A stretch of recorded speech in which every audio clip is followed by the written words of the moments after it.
I'm gonna be honest, I don't really talk like it was my first time actually talking to many students in the class and stuff. So I was kind of nervous about it, but I think I did a good job. Yeah.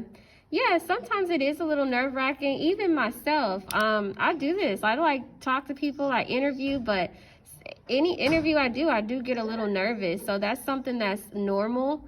But you want to use that nervousness as fuel to just really keep the conversation engaging. And I think that you did that, David. You too, Jaden. Let me tell y'all some feedback. I think while the conversation was cool, it really got good when David started asking those big talk questions. And I will say that works for any conversation. If you're trying to get to know a new friend, if you're trying to talk to a girl or whatever, if you're trying to talk to an adult, those big talk questions really enhances the quality of the conversation. So it seemed it was okay conversation at first, but it was a little dry until David started asking those big talk questions. And that's when we really got to see your perspective on life. And I encourage you guys to use big talk kind of questions in your everyday conversation. I don't care if it makes you come off like, oh, why would you ask that? That's kind of random. People who are just quality critical thinkers, some people will be attracted to that. They will enjoy like, oh, I like talking to David. I like talking to Jaden because they ask those questions that nobody really asks is like that. So I would encourage you to use big talk questions in your everyday conversation. Okay. Another thing. I was gonna do that, but like before I even did this, I was about to go to sleep. But Jaden, I don't need to know the excuse, okay? I don't need to know that. But I'm glad that David brought it up, and you have some great responses to his questions, Jaden. So that's good. Now, what I will say is sometimes you guys missed opportunities to ask some really, really good questions. David initially okay, so Jaden asked, what are you looking forward to this summer?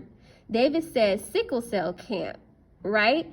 Now, sickle cell camp is not like a traditional camp. It's not like football camp or like technology camp.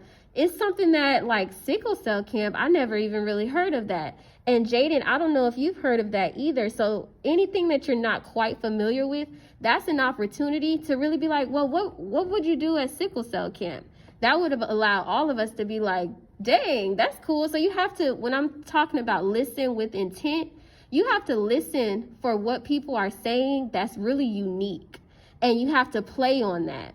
So if he says sickle cell camp, he's obviously like, he can go in, he could probably tell you more about that. People tend to go away from things that they don't know about, like, oh, I never heard of that, so I'm gonna ask another question. No, if you've never heard of it, if you don't know about it, that's more reason why you should be like, well, what kind of stuff do you do at sickle cell camp? Wait, what is sickle cell? Can you tell me more about that? You could have 4 questions right there. All right, so that's the importance of listening with intent, so you can get those real questions that like people don't really know about. Like, for David, what do you do at sickle cell camp? I still want to know. Like you're asking? Yeah.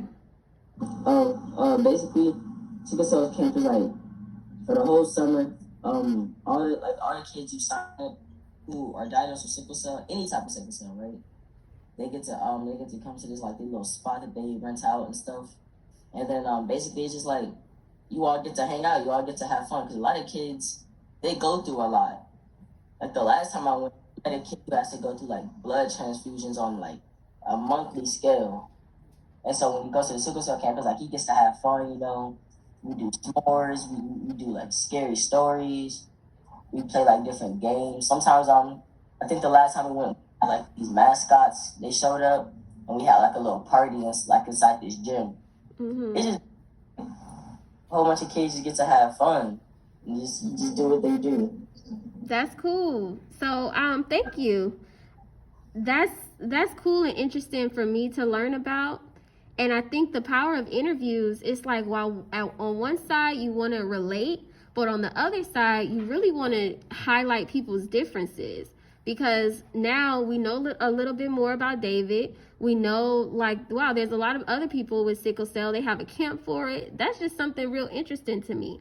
So when you're in an interview, you want to like listen intently, listen to what makes that person unique, and go in on that. That's what you do for any conversation, because people like talking about themselves.